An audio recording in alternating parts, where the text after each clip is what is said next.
have it. And we are going to begin. I was going to try to come here and dress up and look pretty, but I've been really, really sick. So I'm going to put all my energy and love into the content that I know will be really, really helpful for you. So before this masterclass begins, I always like to create a safe space. So what we're going to do is we're going to get ourselves grounded. We're going to close our eyes just for a minute, allow ourselves to be supported by the chair or the surface. And we're just going to take a deep breath in through the nose, expanding the belly, and then release through the mouth, allowing the body to relax and settle. And we're going to do this again. Hold it at the top a couple of seconds if it feels good. And release the air and allow the body to relax. And we'll do this one last time. We imagine inhaling positivity, health, love. And release any negativity, any toxicity. And just open the space to learn, to accept new information. And I've prepared a presentation for you. So let's start.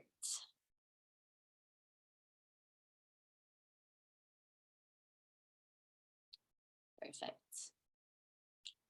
Okay, so as you know, I decided to build a masterclass around one of the topics that I feel like all of us struggle with because anxiety is really common. It can be followed with depression. It often does come hand in hand with depression.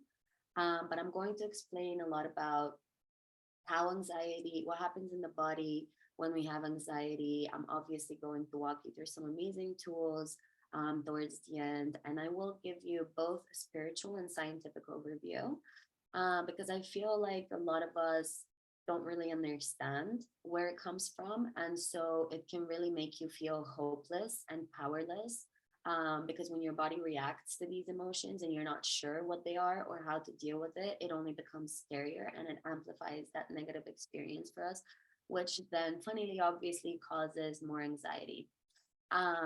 The whole point of us here is to first bring a lot of awareness and understanding to what you're actually going through and how this is affecting you.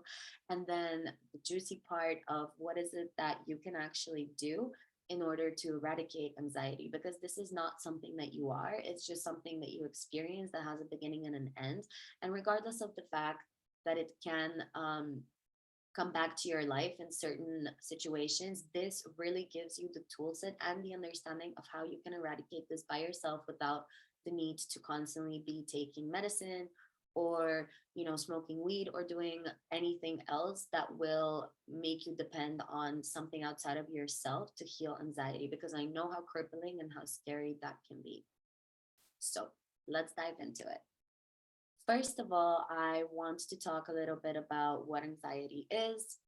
Anxiety is obviously the feeling of worry, the feeling of unease and nervousness that can vary from really mild to severe.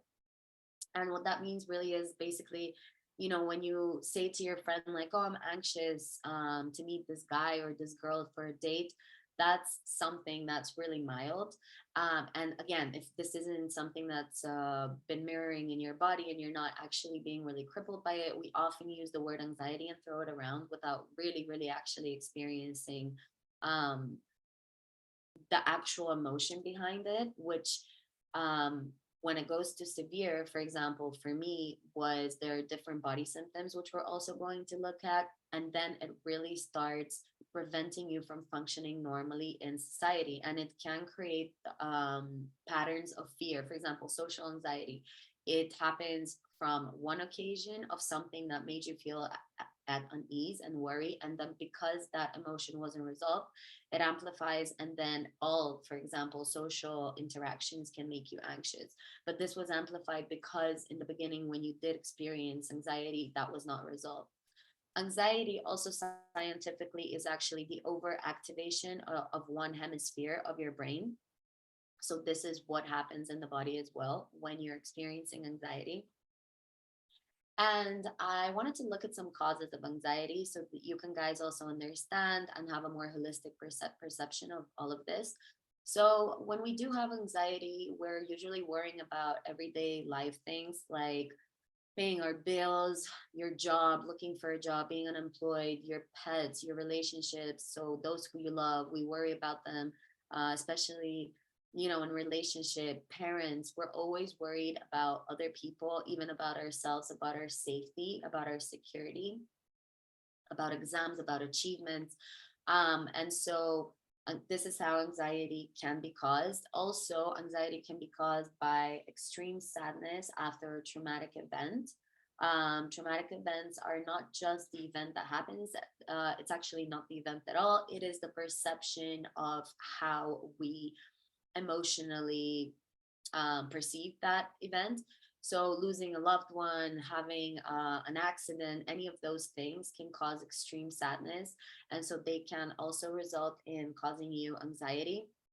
Again, as I mentioned before, nervousness before an event, if you were to do public speaking, if you were to go even on a date, um, this can also cause you anxiety, right? So some of them are more severe in terms of how we perceive it, and some can seem milder, but they can still have the same effect on our lives. And that is usually negative and draining, unfortunately. So let's see what are some more chronic manifestations and what would that look like. So, as I mentioned before, a big one for people is social gatherings, obviously, especially after the pandemic, when people were so afraid for their safety and the safety of their loved ones. This created massive anxiety around social gatherings with the perception that if you left the house, there was a possibility that you could potentially die or somebody else could die. So that causes a lot of fear and worry. There's also one that we all experience, and that's the constant fear of being judged. We're all afraid of what others think of us, some more than others, but this can definitely immobilize us in certain areas of our lives, and it can prevent us from taking risks and living to our fullest potential. And thoughts of paranoia. In my case, thoughts of paranoia were something that emerged a lot from smoking marijuana constantly. I've spoken to a lot of friends because at the time, a lot of people around me also smoke marijuana here in Spain. It's kind of legal as well. So weed can have both sides. And I'm mentioning it because taking certain drugs and even alcohol can cause a lot of anxiety, thoughts of paranoia, depression. So that's just for you to have an idea. Also, panic attacks, which are an amplified version of anxiety that's untreated as well, and suppressed emotions. They can make you feel like you're dying. People physically have symptoms as if their throats were closing up, and it's this horrible, um, basically, experience of near death. And so panic attacks tend to repeat themselves until the underlying emotions are resolved. People also take a lot of medicine around that, but it isn't sustainable in the long run because there is something that your body is always trying to communicate with you. When you have anxiety, this is a cue. This is a body cue of the emotions trying to tell you something about yourself. And we're going to look into that in a bit. Then there's also extreme fears of and phobias, which can be there are people who have phobias of water, of spiders, of people, of holes, any sort of fears and anxiety. Sorry, any sort of phobias and fears can cause severe anxiety because, as we explained previously, anxiety is the fear of fear. Okay, so what does anxiety actually feel like in the body? Anxiety often comes with a fast heartbeat. It can make your palms sweat, also your body, because it has higher temperature. You can get severe headaches, discomfort, or heaviness. Altogether, it's obviously extremely, extremely unpleasant. And this is why most people tend to avoid it or suppress it and not really deal with it. Because, again, when we amplify this emotion, it seems very difficult to deal with and almost scary. So, the anxiety of having anxiety is also something that is very real and only amplifies, unfortunately, the emotion of this discomfort in the body. But again, it is only a message that you need to resolve something within yourself. Additionally, people can experience dizziness, sexual dysfunction that is so common in men,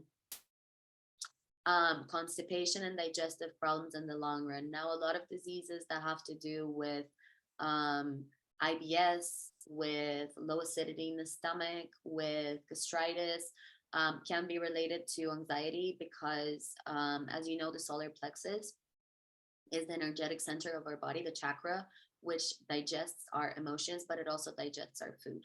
Anxiety is linked to your emotions. So if there is something that you're not resolving emotionally, it is causing you anxiety, and that is affecting the solar plexus in your digestive system, which then results in you having physical symptoms and physical illnesses in the body.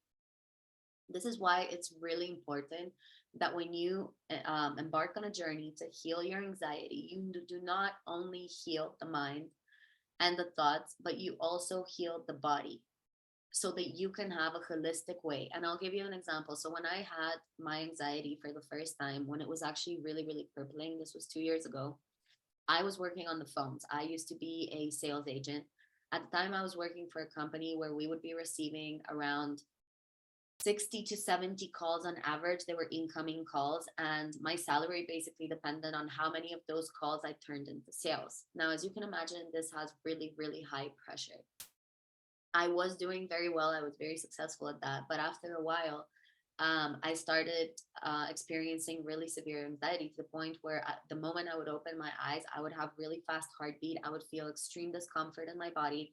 And this would really make me scared because I wasn't very aware of what was actually happening to me. And so when I did go to a doctor and I explained to her, she told me that I have anxiety and she gave me pills. I have to tell you that when I was taking pills for about a month, nothing changed. I mean, I would take the pills right after the morning. And I know people who do this with CBD. I've tried as well when I was highly anxious. It didn't make the body symptoms go away.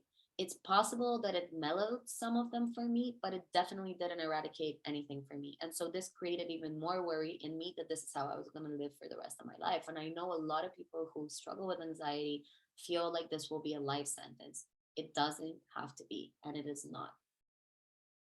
Now, I want you to have a quick overview of your nervous system. Why? Because the better you understand something, the less scary it becomes. What do we do when we get sick? Google.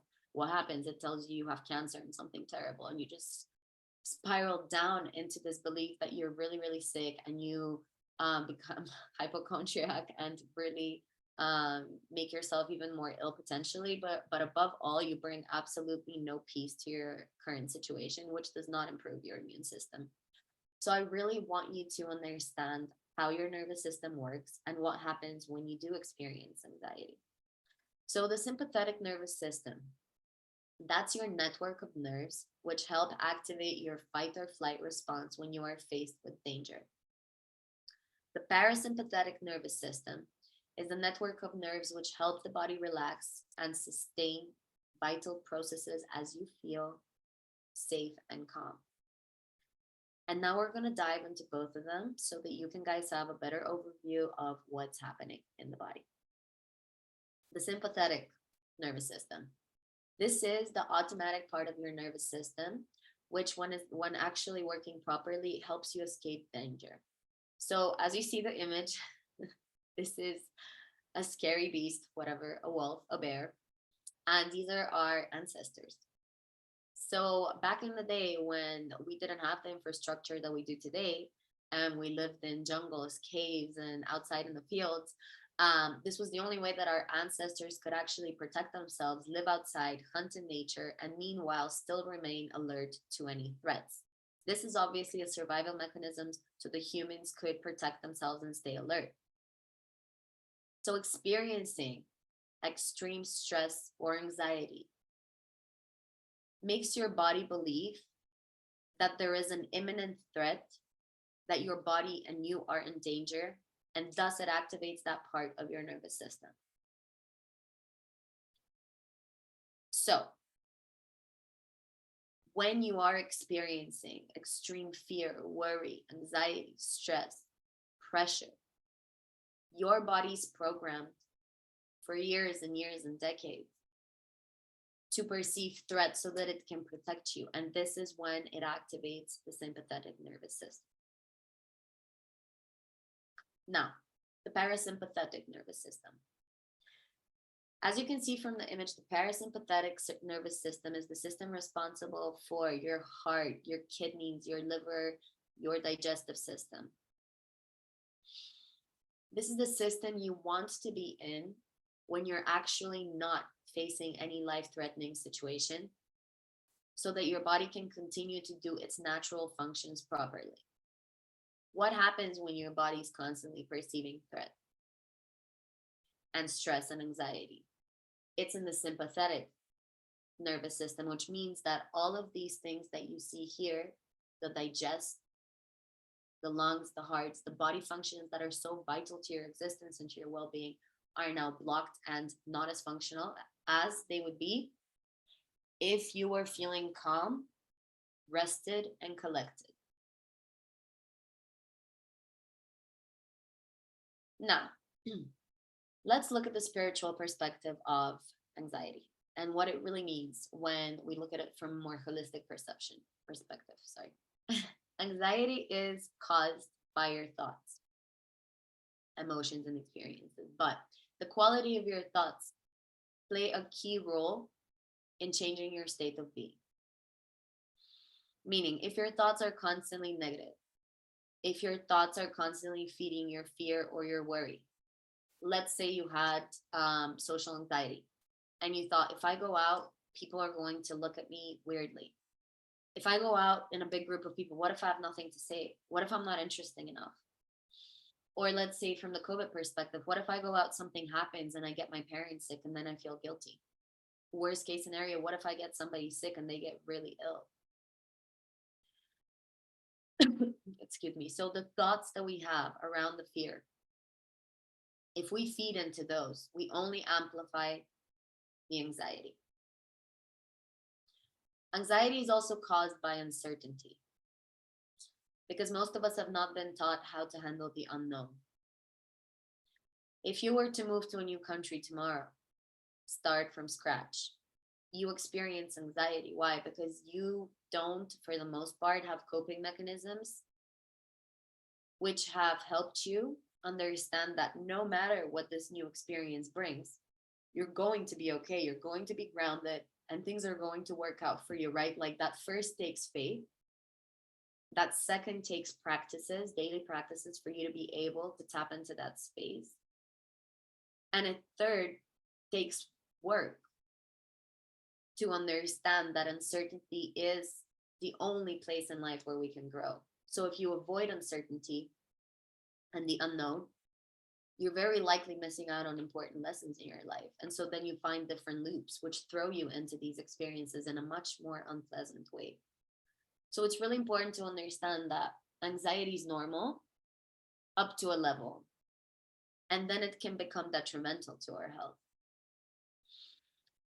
Anxiety is also caused by worrying about the future or the past, because when you are fully immersed in the now, it melts away. Why? Because when you are only focused on the breath that you're breathing right now, on brushing your teeth, on making food, on playing music, whatever it is that you do, or going to the gym, instead of going to the gym and thinking about what you're going to cook later for dinner. Like, if you are able to be as present as possible at any given time, because it's the only time that exists in your life, which is obviously easier said than done. That's why there are practices. But anxiety really is caused by the constant fear and worry that we create in our minds through our thoughts about the past or the future. For example, the past carries a lot of shame and guilt because you're not so worried about the past anymore, but it carries different emotions. Shame and guilt and resentment can cause anxiety. So if you, let's say, had a conversation and then with somebody, with your partner, and you said something terrible to them in a moment of anger, and then hours later you think back on that and you're like, I shouldn't have told them that they never pay attention to me and they're horrible, because I know that that's not true. And so you start spiraling over and over and over thinking it, and you start feeling this guilt that you are a horrible person, that you're not a good partner, and that you can't control your emotions. And so you're like, why did I say that? Like, that's only going to create more drama and more tension in my relationship. So usually when it comes to worrying about the past is more uh wishing we could change something. That's what brings you anxiety. I could have, should have, would have, XYZ. Now, when we look into the future, it's the unknown. For the future, we can't really say coulda, shoulda, woulda, but we're like, what's going to happen? If I take this new job, will I do well? If I go on a journey by myself somewhere on a vacation, how am I gonna be okay? How am I gonna speak the language? How am I going to find the right places? Right? It's just examples for you to understand what happens when anxiety is placed in the future, in the past, or both. Here, mindfulness, of course, plays a big role, but we will get into some of that.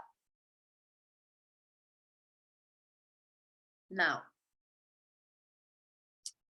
how do I make it stop? I have given you a lot of tools, but towards the end, I'm also going to guide you through one of the easiest and most effective tools, which is EFT tapping. And I'm going to teach you how to do it. So, how do you make it stop? To heal the emotional charge in the body, a somatic practice that is really useful to release that stagnant energy, which pills never helped me with when I was struggling with anxiety, is to dance or to move. But this is consciously, like you have to set an intent to release from the body what has an energetic chuckle. Doing sports in a conscious manner without overly stressing your body. For example, doing yoga, releasing energy from the chakras, Pilates, swimming, jogging. Anything that keeps you present, conscious, and moving.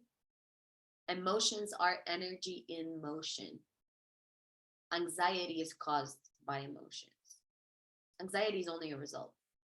It is not the root cause. It's never the root cause. Picture it like a layer. Anxiety is on top of the pyramid. There have been many other emotions that you've experienced. You did not pay attention to them, and now your body's screaming, and it's screaming in anxiety. Stimulation of the vagus nerve. The vagus nerve is 75% of your parasympathetic nervous system. The parasympathetic nervous system was the happy system, the system of proper bodily functions, calm and relax. How do you stimulate the vagus nerve? Slow abdominal breaths. What we did in the beginning, expanding the belly and exhaling fully and deeply. Doing this for 15 to 20 minutes, sometimes 30 a day can help. These are more practices that you can use every day to eradicate it altogether. It is not a quick fix. Actually, chanting is, and I'll show you what I mean by that, or singing. Just put a song you like and sing, and like sing your lungs out. Again, consciously, set an intent. This stimulates the vagus nerve. Chanting Vu looks like this. Vu.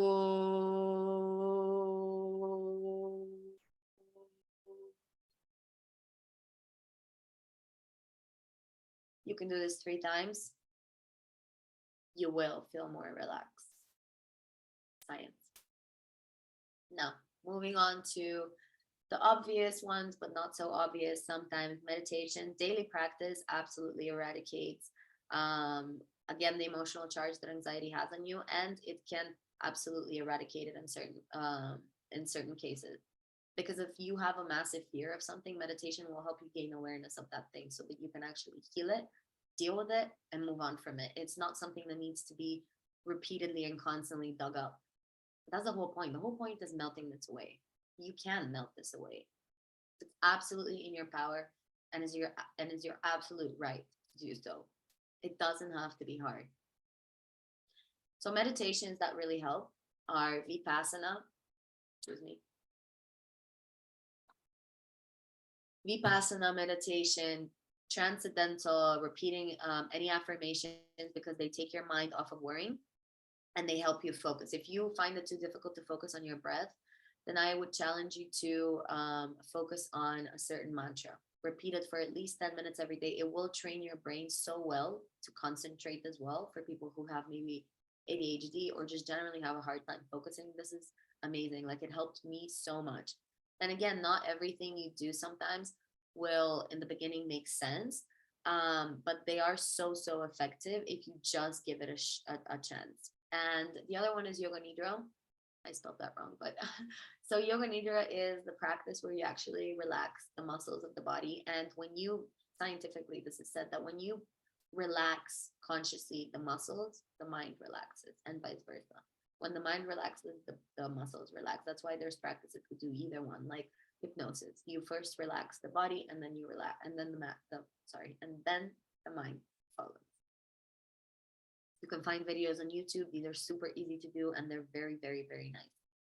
Now, another one, if you don't have time, exposure to cold water is proven to stimulate relaxation and heal the body profoundly. What can you do if you don't have time and you're not very good at keeping up with the routine? What I do sometimes is I get into the shower, and when I'm done showering, you can put a timer or no timer, just a song, for example. You put really cold water, you stand underneath it, you close your eyes, and you take really deep breaths, focusing on the sensations. The longer you actually manage to guide yourself through the fact that you can do this, because your brain's going to be like, I can't, it's so cold. If you are able to stay even just a minute and focus on the body, the sensations, and fight this urge to move, first of all, you will feel a lot more relaxed, but you'll also feel accomplished, which is going to be incredible for you. And it will also give you a taste of what it's like to just have a couple of minutes outside of your own head. I promise you it's addictive because it's such a beautiful place to be. So just a second. The other thing that can really help you is counting. For example, if you get really anxious at night, something that you can do is count from 100 or 50 backwards. What that does is, first, again, it takes your mind off of the thoughts. So if you don't have as much time to feed that fear and that emotion, but it also gets your brain bored and you fall asleep. So this is a really good technique for you to calm yourself. Okay. Now, before I lead you to an EFT tapping session, I wanted to talk about my tailored one-on-one program. It's called the Awakened Soul Activation Program. It's a 3-month container that is tailored to the person's specific needs.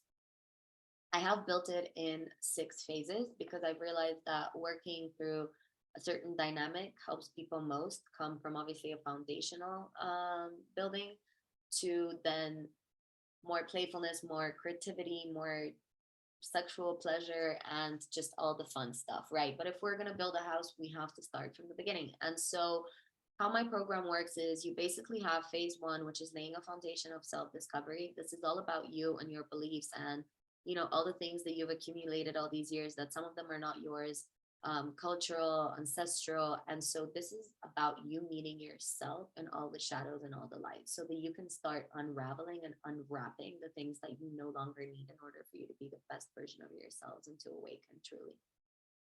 The next phase is releasing emotional pain and healing from the past. Once you know what needs to be healed and what needs to be brought to the light, we begin releasing that and healing from past wounds, because obviously the past holds a lot of answers to why we're acting the way that we are today. And as I said before, in the case of anxiety, it's never the anxiety that you're really experiencing. There are other emotions underneath that you're experiencing. And you know how I mentioned when I was struggling from anxiety from that job, you know what the emotion underneath was? That I hated that job. I resented that job from the bottom of my heart and my soul. And my denial of how much I was unhappy with that job turned into anxiety because my body was loud and clear. We should not be doing this. I'm not happy. Now, phase three, harnessing your emotions. First, releasing the pain, and now we want to build that emotional intelligence. We don't want to get triggered by everything like we used to. We want to have control in a beautiful and healthy way. I'm not saying control how much you love or how wild you get sometimes, or if you really feel for people and you cry. We're not talking about control in terms of making you cold and robotic. We're talking about harnessing your emotions so that they can work for you, so that you can raise your vibration, so that you can bring yourself to healthy, beautiful spaces, because that's where you deserve to be. That's why you want to go on a spiritual journey, to feel free, to feel light. Phase four, healing matters of the heart and the roots. This is different from the other one because healing pain from the past, of course, is always related to the heart, but it has more to do with um, inner child healing and certain things that we went through childhood, especially. Whereas in the heart and the roots, I like to treat this as ancestral work as well. And there's a lot of meditations that have to do with the chakras, because opening your heart and healing the heart is completely different than just healing trauma. It has to do with opening up again, has to do with trusting people again, and it has to do with trusting yourself. It has to do with building empathy and trust within yourself. So this is like a wholesome overview of the healing and foundational part, where we heal the sex center, the sacral, the root. And then we go to self-expression and authenticity. We reach the throat chakra. We reach the part of you that wants to shine and give to the world. What's the connection between you, the divine, and others? Your voice, your ability to go into the world and be yourself, to share your gifts. So this part of my program is about you learning how to have the confidence to stay in your integrity, authenticity, and to heal the parts of you that didn't feel safe to speak up or didn't know how to. And to, again, harness that power that you have for you to share your gifts with the world. Because only this will have the wholesome overview of you being a divine creature. Because you're not only the human body, you're also the divine. So that's the bridge between both. Now, phase six is your creative power. And this is a lot about manifestation, money, power, pleasure, tantra, sex. Like, this is where I teach you a lot about connecting to pleasure, manifesting, and becoming a magnet for all your desires. Now, what my program includes is one weekly call of 1 hour. So those are 12 calls in the span of 3 months. You get unlimited support to me and access to resources. For those of you who don't know, and for those of you who do, I will repeat again. So I use a really wide spectrum of tools because I enjoy having a lot of knowledge and wisdom for different people who prefer different sorts of modalities. So this will include Tantra, Reiki, EFT tapping, meditation, breath work, theta healing, neuroenergetic wiring, neurolinguistic programming, hypnosis, past life regression, and even some cognitive behavioral therapeutical modalities, which also help with breaking down beliefs and just embodying our best version. A lot of somatic practices as well. So yes, if you would like to work deeper with me and embark on a spiritual journey or get more support on your spiritual journey, you can message me and we can talk about it. And now, last but not least, I will lead you. Oh, sorry. There was also a testimonial, so you guys can just see. I'll just read it out loud. Working with Laura has been such a game changer for me. I was struggling a lot with states of depression and just feeling really unhappy with where I was in life. But Laura was able to get me to see the light. I felt so much lighter after our sessions, and it was amazing to see how much more awareness and acceptance I had for myself. The safe space and wisdom in the one-on-one work really allowed me to embrace all sides of me, and in the end, even find the positive in the tougher times. As I said before, these are some of my qualifications, and we're going to move to the juicy part.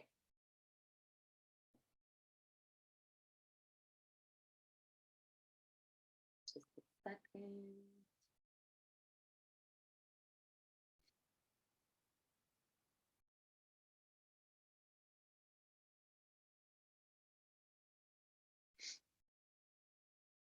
Okay, just a second.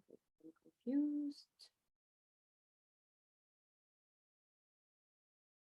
Perfect. Okay, so I'm going to lead you through EFT tapping session. This is something that you can do all the time on your own, super easy, and to be fair, massively effective. So I know that this will really be a game changer for you when you experience anxiety. So basically, EFT tapping is emotional freedom techniques, and it works on the principle of acupuncture. So these are tapping points, and I'm going to wait. Okay. So I'm going to explain what the tapping points are and how we do it. There are 9 tapping points. You can also have a shorter version, but now for the sake of this, we're going to go through the longer version. So we're going to tap in different places, and I'll just show you so you can go through it with me. And we're going to begin with affirmations. Regarding this, we're going to use affirmations for anxiety. There are many ways to do EFT tapping, but I've decided to do it this way, and I think it's super effective as well. So we're going to start here. We always use 4 fingers, and we say the affirmation 3 times, and you tap between 7 and 10 times. You don't have to count, and you just tap. Okay, so that's okay. We'll just repeat it. So just follow my cues. Okay. So I am not my anxiety. I am not my anxiety. I am not my anxiety. I have all the resources to feel calm. I have all the resources I need to feel calm. I have all the resources I need to feel calm. My mind and body are safe and relaxed. My mind and body are safe and relaxed. My mind and body are safe and relaxed. I accept myself just the way I am. I accept myself just the way I am. I accept myself just the way I am. I know the feeling of calm in my body. I know the feeling of calm in my body. I know the feeling of calm in my body. I release this anxiety. I release this anxiety. I release this anxiety now. My anxiety melts into nothingness. My anxiety melts into nothingness.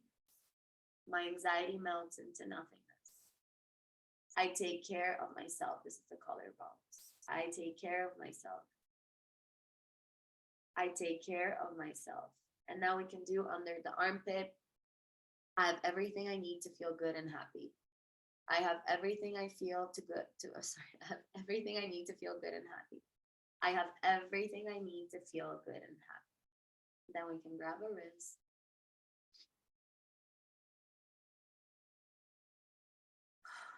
I release it and let it go. You can use this at any point, many times during the day. Absolute game changer. I hope you enjoyed this. If you are interested in my work, want to know more, please DM me. You can find me on Instagram at I am Laura Velichkova, or you can message me on Facebook.